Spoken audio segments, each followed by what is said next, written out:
So we're going to attack this book in the same way that we did the confession.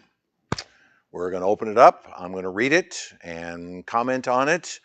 Along the way, I may ask you a question or two as a fill in the blank.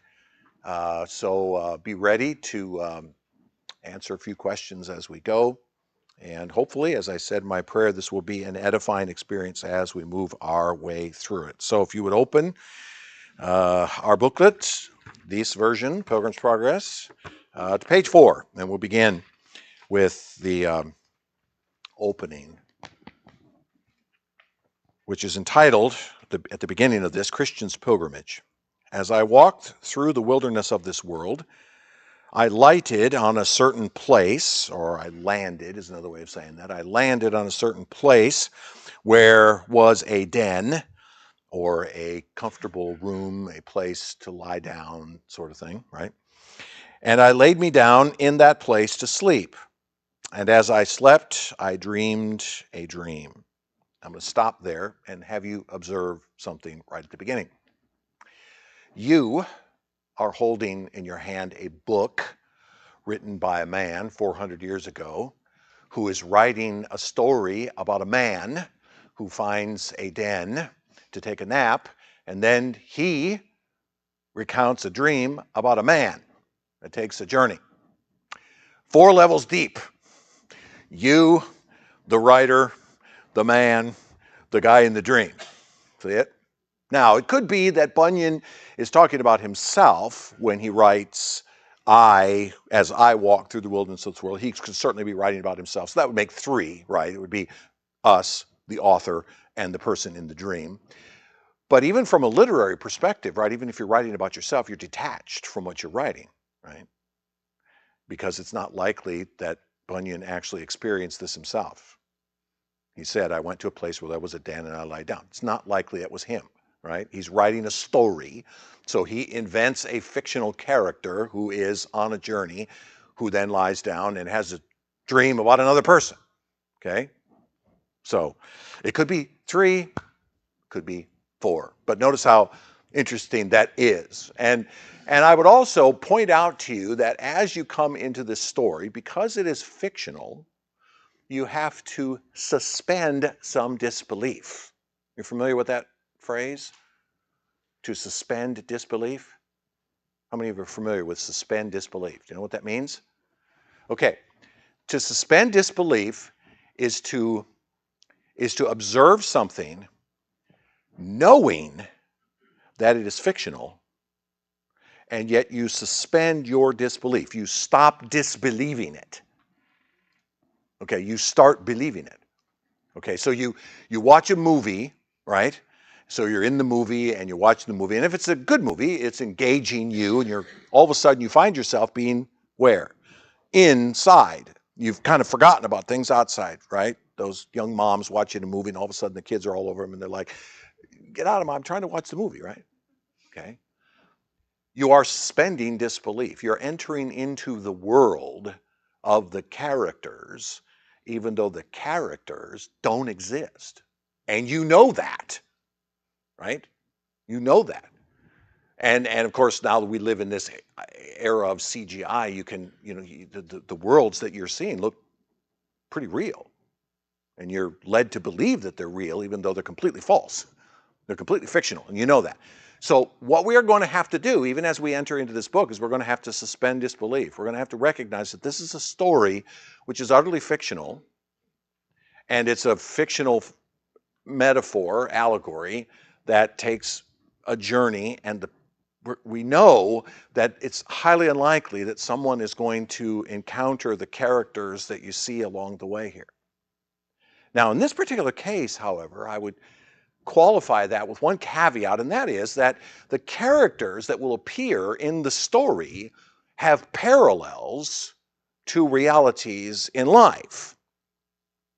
Christian, of course, will be a parallel to a person in real life, and the characters like Pliable and Obstinate and Evangelist and so on as we go, they will be characters that relate to things in this world, which is the reason why they're capitalized.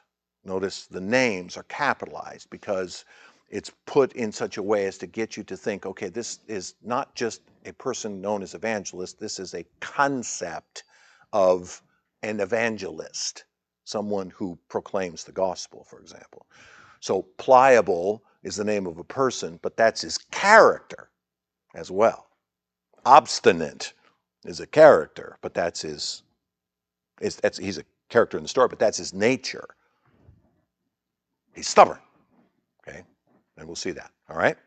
So we are entering into the world of an allegory, okay? We're entering into the world of an allegory. Now, I debated with myself about whether I wanted to do this or not, but I'm going to. I decided. Go to the very last page, okay?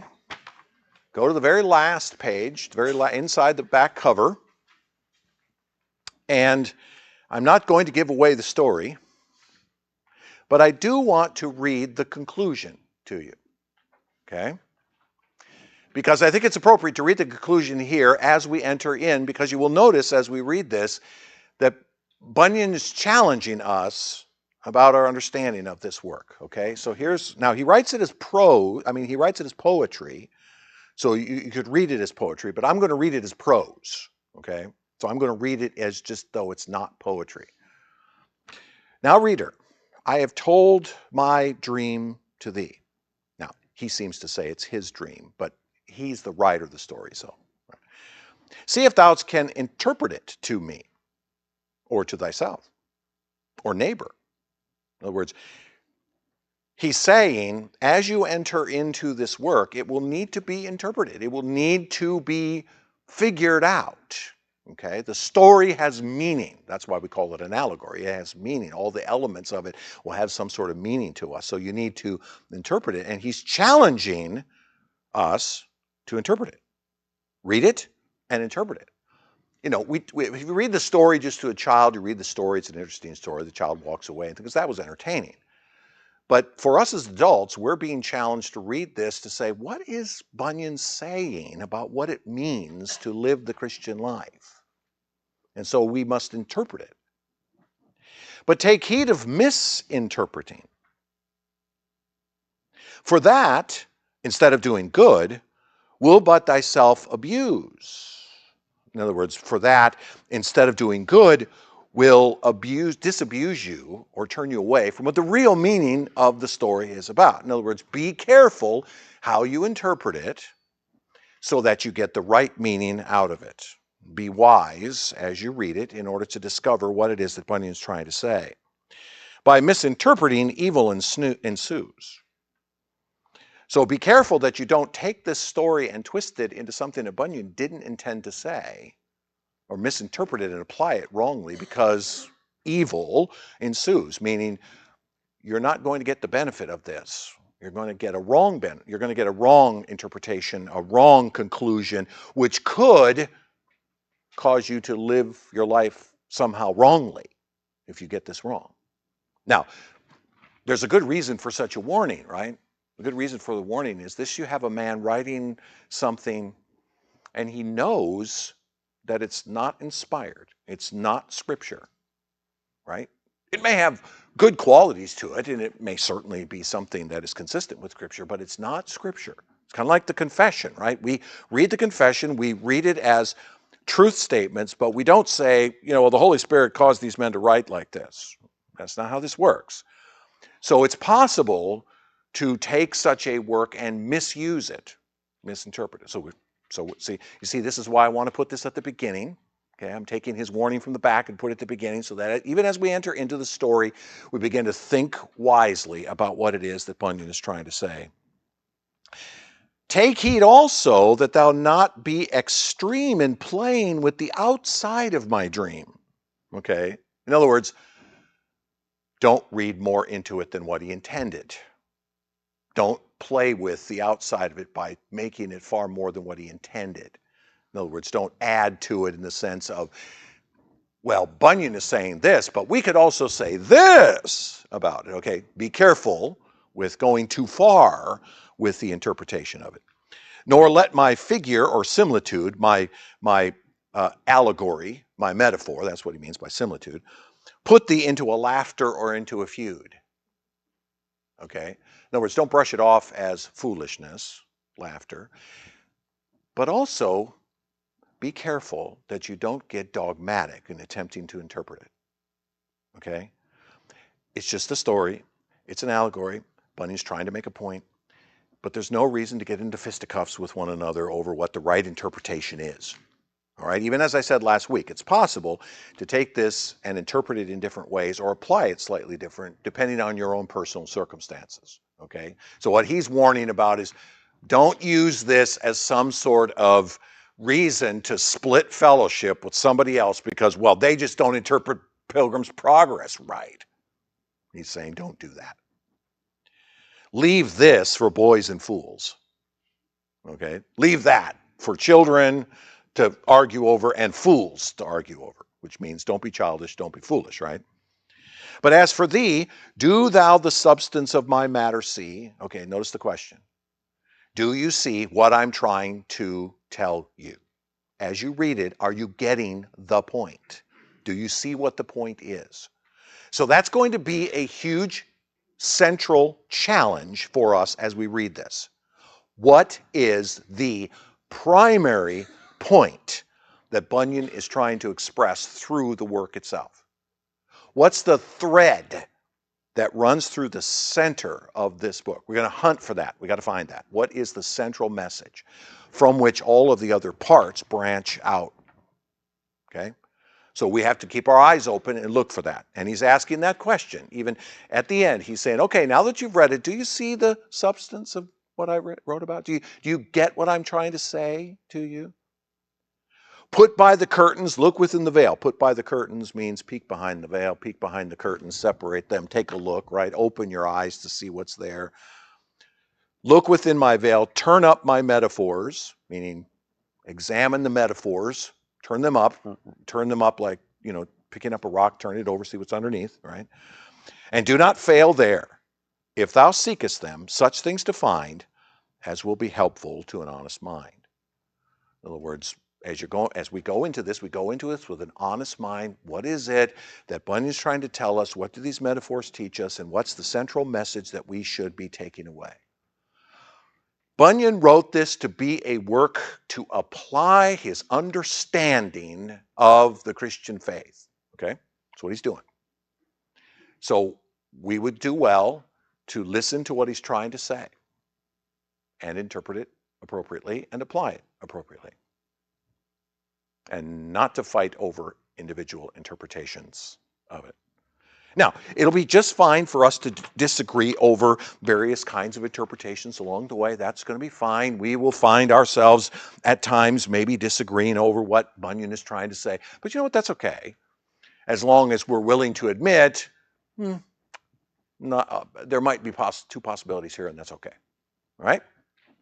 All right, so Bunyan starts, as I walked through the wilderness of this world, I lighted on a certain place where there was a den. He calls it the wilderness of this world. A man wandering through the wilderness of this world. The wilderness gives you the picture of a place that is what? Wild. What else? Empty. It could be empty of people or just empty in general. Disordered. Wild and disordered. Yep. Disorganized. Mm-hmm. Are those valid descriptions of the world in which we live? Yeah. A place where we're not really sure sometimes what's going on. It's wild and unpredictable, disorganized. And what is the reason for that? Sin. The fall. Yep. So Bunyan starts off by saying, all right, I want you to recognize that what I'm talking about is a man who himself is wandering through the wilderness of this world. What is the implication of the man that's wandering then? He's lost.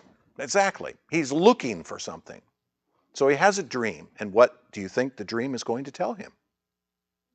Where to go. That's exactly right. It's going to teach him where to go. So he says, I'm walking through the wilderness of this world, and I lighted on a certain place where there was a den. Where is Bunyan when he wrote this?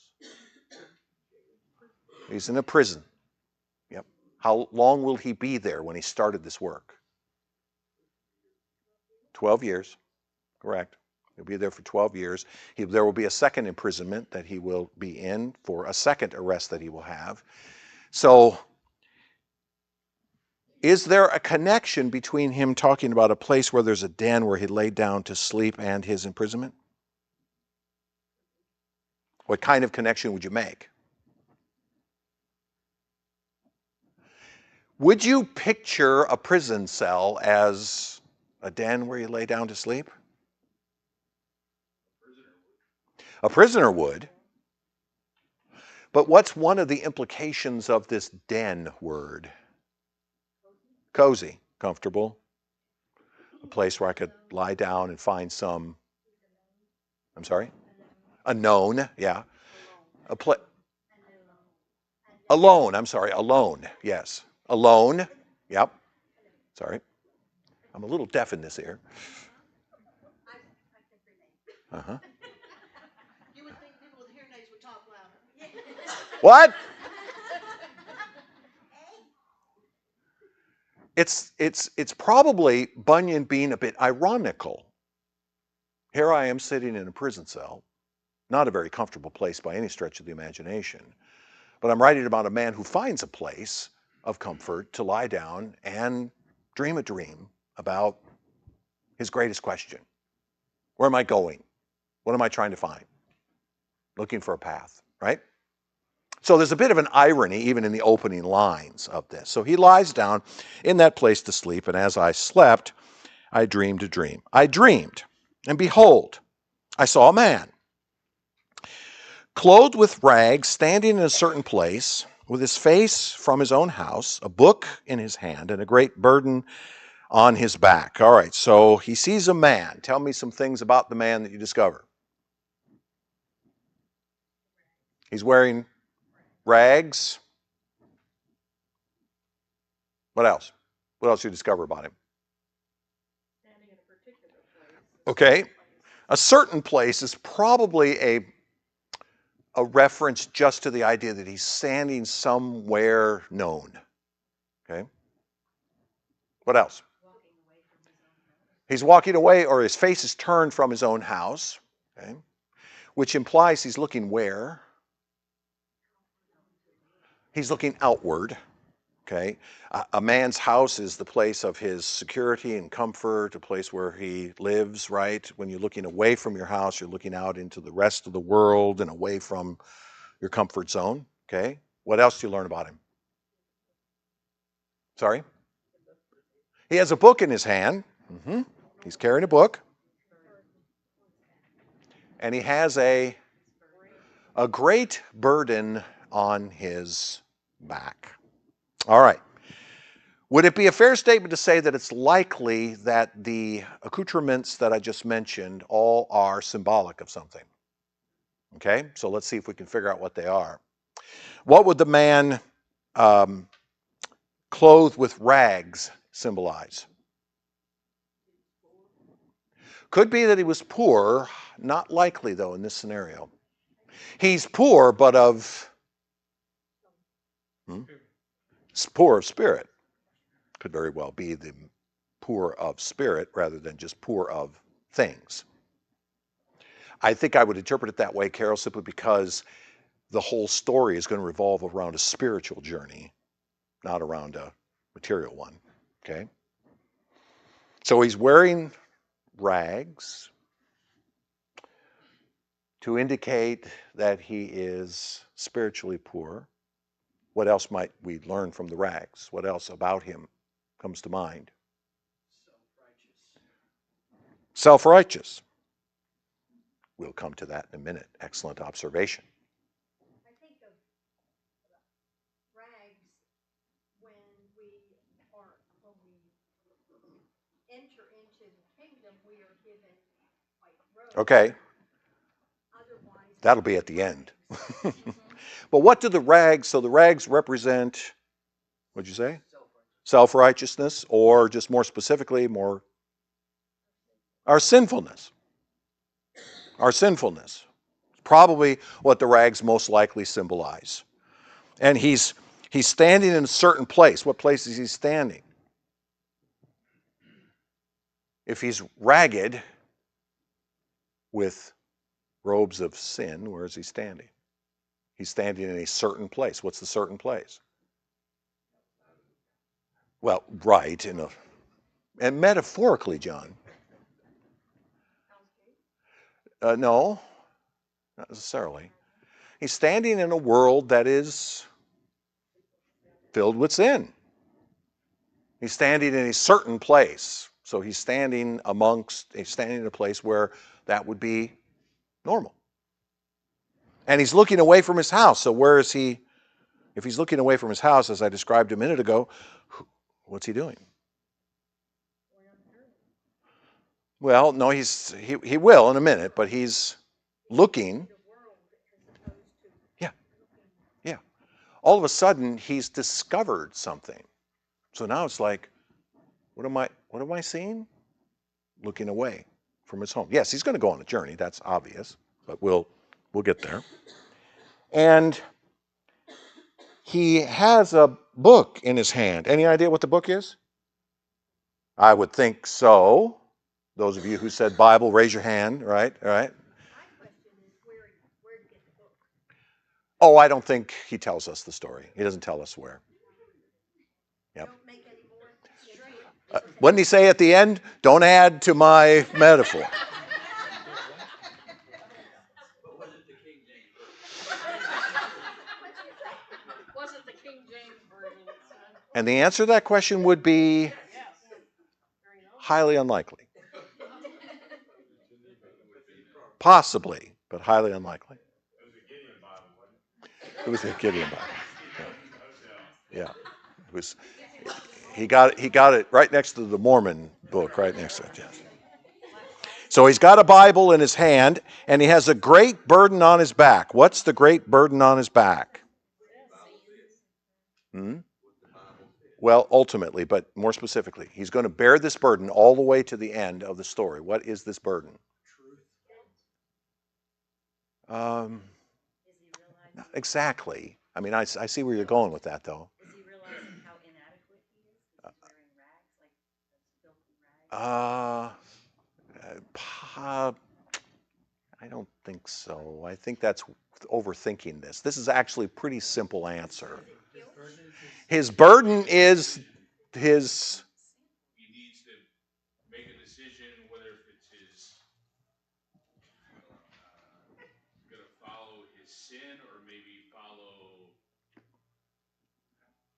Yeah, I don't think that's the burden as to what he's going to follow. I think the burden is more simply the weight of his own sin and the reality of judgment. Kind of in the next sentence, yeah. The burden would be connected to the rags, in the sense of the rags is what I am, the burden is what's going to happen, what is ultimately coming. He's bearing a burden upon his back. He's got this weight that he's carrying. It's the weight of his sin, which would be the weight of the day of judgment that's coming. Of course, it's the guilt and the shame that goes with that. You know, package the whole thing up and you got what sin is all about. It could be. Correct. It could be. Yeah. Which ties in, though, to the idea of his sinfulness, right? The way that Cleveland put it, self-righteousness, the sense of I'm doing this myself. I thought that the burden on his back is his own sin now, not necessarily even looking for the judgment, but going out from his house and then he's got all of his own sin right there. Well, it's weighing him down is the idea. So he's carrying this weight upon himself. Now, we'll flesh this out as we go. It'll become more obvious as we go along. So he says, I looked and saw him open the book. Okay, so the interlocutor at the beginning looks and sees the man in the dream open the book and read therein. All right, so he's opened the Bible and he's reading therein. And as he read, he wept and trembled. He sees something in what he reads. Okay, so now let's do some Bible work into the passages that Bunyan brings to us. Psalm 38:4. For my iniquities have gone over my head like a heavy burden. They are too heavy for me. I think that's probably where Bunyan is getting his picture of a burden. I'm carrying my iniquities on my back. I'm carrying the reality of what it means to be a sinner and all of what comes from the sin, which is why he responds the way he does. I got this burden, and I know what it is. Look at Isaiah 64:6, and this is going where the young man over there went.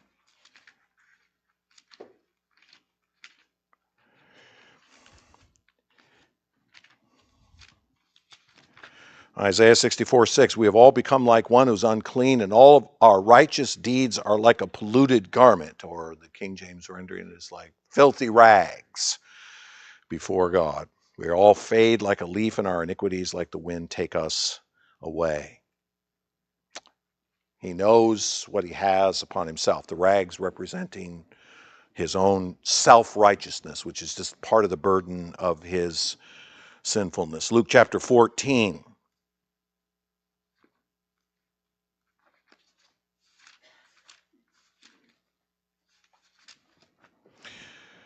Luke 14:33.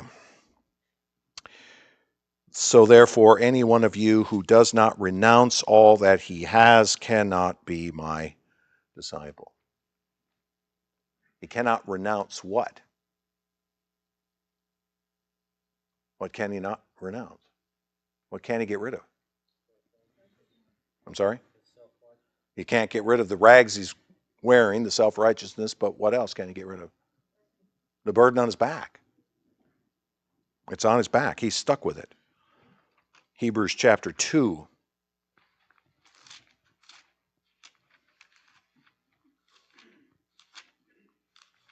Notice that these are all proof texts designed to help us to see what it is that Bunyan's trying to say. He picks these verses out.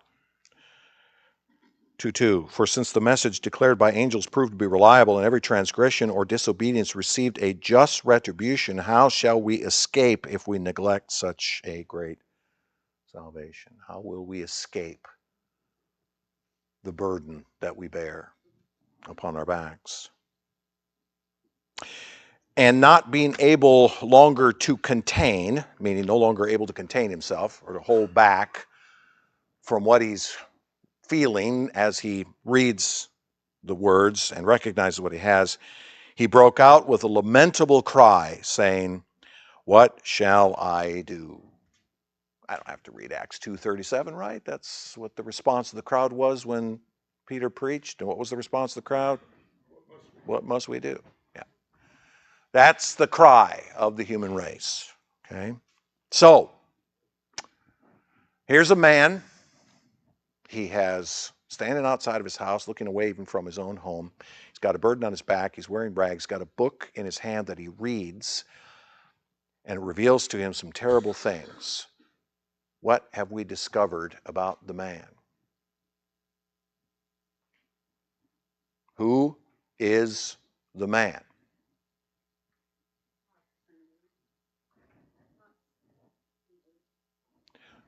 All of us. This is a picture of the human race. Now, go ahead. Oh, we'll get there. Hang on. I was going to say that But we got to start somewhere, don't we, Don? his heart is being awakened. That's correct. But where is he at just to get started? Here's a man. Now, this happens to be a man who's discovered who he is, right? We're going to meet some other people that don't discover it. But Bunyan's point, even in this paragraph, is to make sure we understand that the starting place of an understanding of the gospel and the journey of the Christian life is an honest assessment of what we really are to begin with. This is a man who's come to an honest understanding of who he is. I wear filthy rags. I have a burden on my back, which is all the iniquities that I bear. I'm under the judgment of God. This book tells me that. We just read 4 passages, which in and of themselves should scare the living daylights out of anybody, right? Every one of them. He's a man who's discovered that. But the point that Bunyan starts with is we've got to start with a proper understanding of what we are before God to even start this journey. We got to be where we need to be. Okay, and this is going to show up, as you can see in the next couple of paragraphs. We're going to see exactly how Bunyan sees that as this man comes to this self-awareness. All right, so the next, what's that? Post-fall, sure. I see all humanity post-fall in that. In this plight, therefore, in this terrible condition, therefore, he went home and refrained himself as long as he could. What's he doing? He doesn't want to burden his wife and his children. For the moment, but what's he really doing most fundamentally here? He's kind of ignoring it in a sense. Okay? He's struggling with it, and so he's kind of like, I'm not going to tell anybody about it. That his wife and children should not perceive his distress. But he could not be silent long, because that his trouble increased, or the more he goes on, the more sinful he sees himself. His trouble increases. The burden on his back, in a sense, becomes even heavier the longer he goes. It's like it's always there. Wherefore, at length, he broke his mind to his wife. Broke his mind means he began to tell her. Okay, he opened up what was happening to him. To his wife and children, thus began to talk. "Oh, my dear wife," said he, "and you, the children of my bowels, I, your dear friend, am in myself undone by reason of a burden that lies hard upon me." So he tells her, what is he doing? What's he doing? He's confessing. There's the word. That's the word I wanted. He's confessing what he is. Confessing his reality. Isn't that not? Don't we realize that this has to be the first step into the kingdom of God? What's the first thing we've got to do? We have to be convicted of sin, and then we have to confess that we're sinners. That's where you got to start. Now, I realize there's a lot of gospel today that doesn't start there. And look, that was also true in the 17th century. A lot of people believing that they, just get in, when they were born into the church, and they just go to church regularly, and that was all that was really necessary. You just go on with it. I mean, I grew up in that kind of a tradition where you start off born into it, and there's really nowhere along the way where you're ever confronted with sin. You're never confronted with any sort of sense of burden, of judgment, or anything. You just sort of go along. I'm good. I'm part of the system. But Bunyan is saying, no, that's not how to understand the gospel here. We got to start with the first thing that the Bible tells us about humanity, which is that we are sinful, and then we got to confess that. I mean, could the man have simply just sat here and done nothing about it?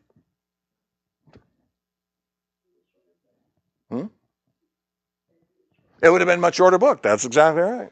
And it would have been much value to us.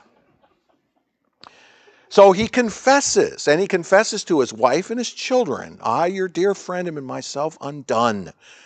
I am undone. I have nothing to live for. I'm undone by reason of a burden that lies hard upon me. Moreover, I am for certain informed." Now, where did he get informed? From what he read in the book. Okay. "I am for certain informed that this our city will be burned with fire from heaven." What's he telling? What's he saying? The judgment's coming. And it's not just going to fall on me. It's going to fall on everybody. Okay, see it? Again, there's a truth at the core of the gospel, a truth of Not only am I a sinner, but you're a sinner. We all be sinners, and the judgment of God has fallen on all of us. It's coming. I am for certain that this our city will be burned with fire from heaven. We shall all come to ruin, unless, which I yet see not, some way of escape can be found whereby we may be delivered. Okay. So, although I agree with Don's perspective that this is a man awakening, he's not there yet. He has not discovered how to be saved from this. All that he's come to know is that he is condemned and destroyed and about to be with everybody else. So he has not yet found the way. As he himself says, I don't know how to escape from this. I don't know how to be delivered from this. And would it be true that there are reprobate men running around looking for answers to the issues of life? All the time. Would it be true to say, from our understanding of the gospel, that the world is filled with men who know that there is a God and there is a law, and that law is to be obeyed, and they know if they don't obey that law, they're going to be condemned? That the world is filled with those kind of people? That's what the human race is. And so this is a man who's a part of the human race. He knows this.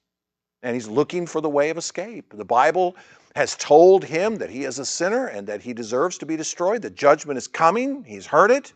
Now, I realize Paul says that men suppress that knowledge, right? And go running around thinking to themselves that, no, there's no judgment coming and I'm going to be just fine and I'm not worried about it, and I've made up some sort of system of evolution to describe, why there's no God, so I don't have to worry about it. But fundamentally, what the scriptures actually teach, what Paul actually is saying in Romans 1, is that everybody knows there is a God, and everybody knows that there is a judgment coming. They just do their best to suppress that knowledge. And they suppress it in their unrighteousness. They specifically act in unrighteous ways to hide those pricks of the conscience that bother them. And then they try to get everybody else to join them in their sin so that they can even feel better about it. See where we're at here at this point in the book? We're at a point where we have a man who has discovered the truth about the human race, about himself and the human race. His family was amazed. Duh. Now, they're the kind of people who are suppressing it, right? They thought some frenzy had seized him. Therefore, it drawing towards night, and they hoping that sleep might settle his brains, with all haste they got him to bed. But the night was as troublesome to him as the day. Wherefore, instead of sleeping, he spent it in sighs and tears. What's going on here? What's happening? Two things happening. What's happening with his family? What are they doing? Well, no, I think they're acting perfectly normal. What are they doing? What's that? They're rejecting what he is saying as though it's some sort of frenzy, which is another, probably a modern way of saying he's gone cuckoo. They think he's overreacting. He's overreacting. Oh, it's not that bad. Come on. Everything will look better in the morning. Just sleep on it. It'll go away, right? Now, let me ask, is that the way the world acts in relation to messages of sin and destruction? Exactly what they do, isn't it? Don't worry about it. It'll go away. Or don't worry about it.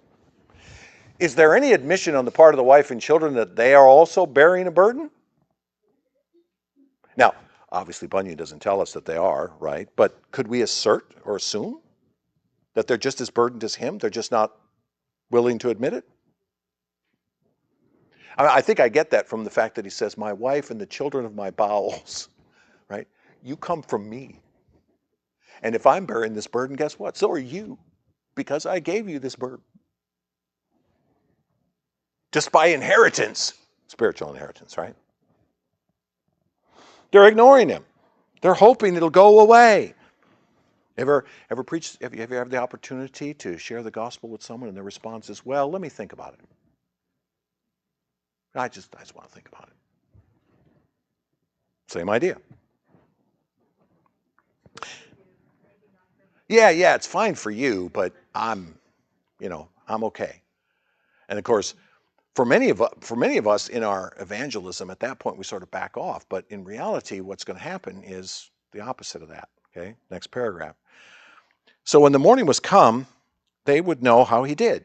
Okay, so they go ask him, "How you doing? Is it okay this morning? Everything good?" Okay. He told them worse and worse. Now that was not good news. Oh, that's even worse. I spent all night rocking and tossing and turning and didn't have answers to these things. I could get no sleep out of it. He also set to talking to them again. All right, so he wanted to tell them again. Same thing he had told them before. I'm bearing this burden and we're all going to be destroyed and we need to find a way to escape from this. But they began to be hardened. They began to be hardened.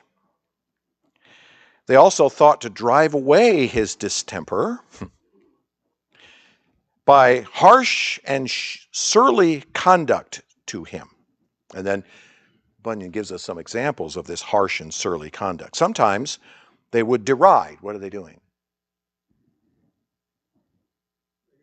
Making fun of him. Ouch. You're so silly, you and your judgment messages, and you and your sin and judgment and all this stuff. Okay? So sometimes they deride. Sometimes they would chide. What's chide?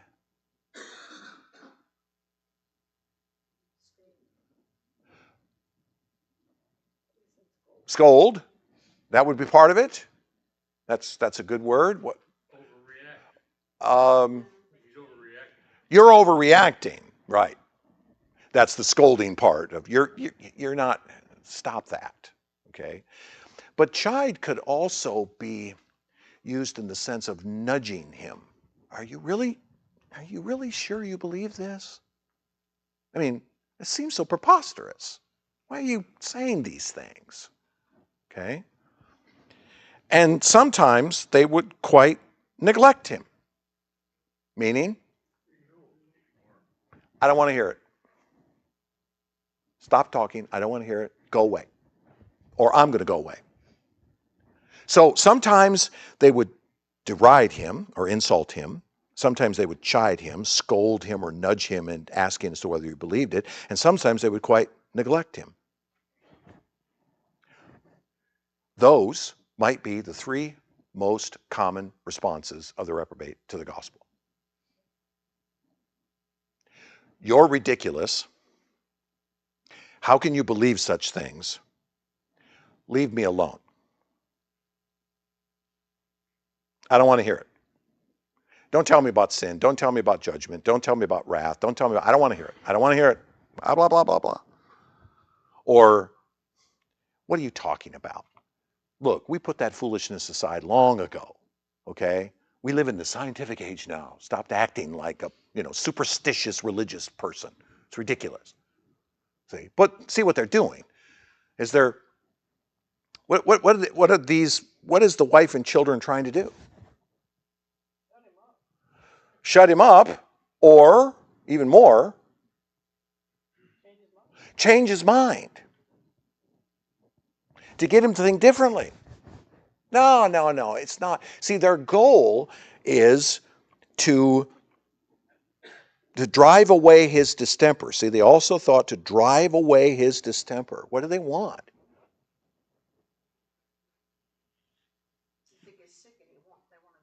They want him back to the way he was.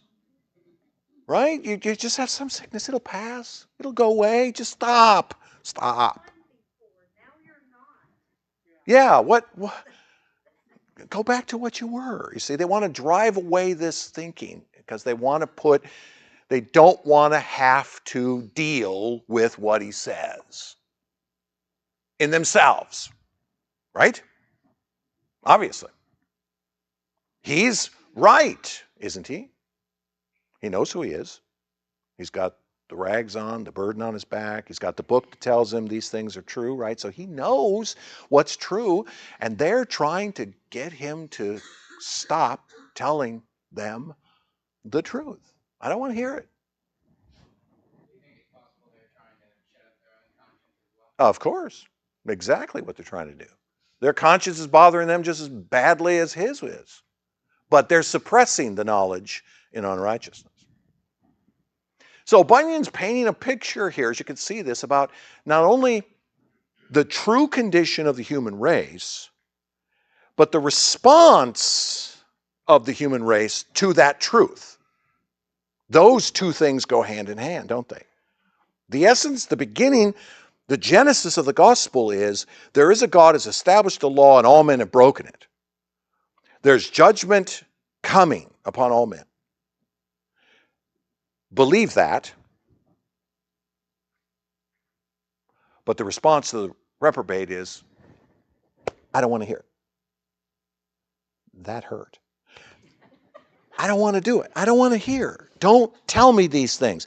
And you stop believing them yourself would actually be the better thing to do. See?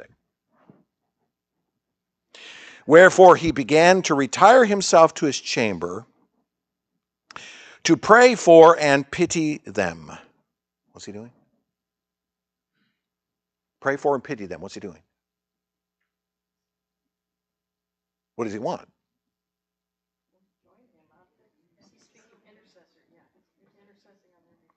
And what does he want?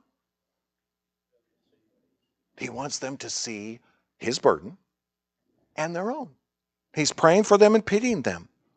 Why would you pity them? Because they have the same problem.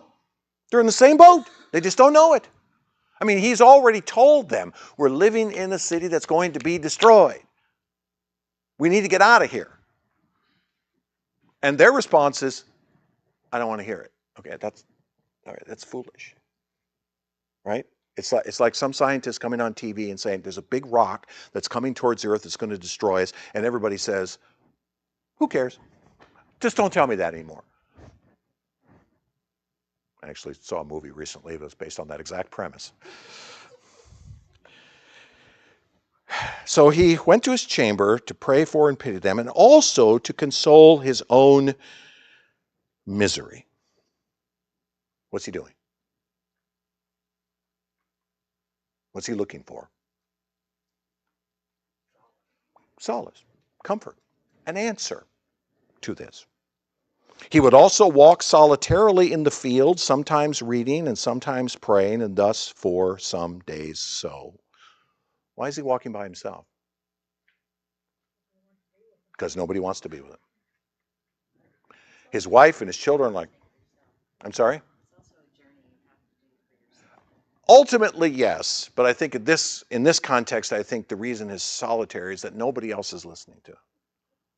His wife and children aren't listening to him. Undoubtedly, nobody else in the city is listening to him either. So he's walking in the fields by himself. He has this burden. He knows the rags he's wearing. He knows the condition. He's read it in the book. He knows what's coming.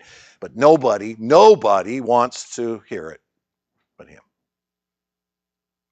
So what you have in this first section is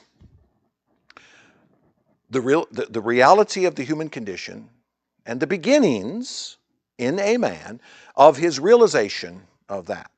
Okay, now he doesn't know yet the path he needs to take. He doesn't know how to solve his problem, right? He goes and wanders around in the fields and reads the book and looks for answers, and he can't seem to find them. So what is he missing? What's he missing? What's he need?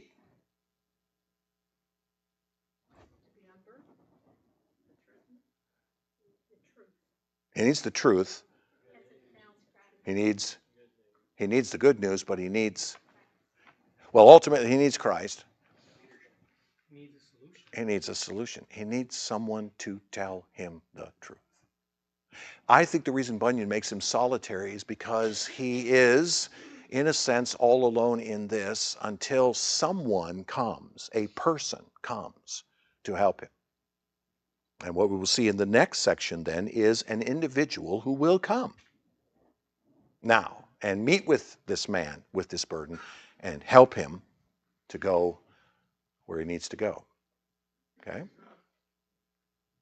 All alone anymore because he got a greater burden now than he had to start with. He's got his own family now. Yeah, right, exactly, right. So he goes home to tell his wife and kids about it, and they don't want to hear about it. So now, not only does he have the pain of his own burden, but he has the pain of knowing they're going to be destroyed. All right, so we get started. Bunyan was reformed, and he began his understanding of this journey in the right place. What is the real human condition that needs to be addressed? You might say that the genesis of this journey starts with him knowing what his true condition is. That's where it's got to start. It starts here, and that begins the journey.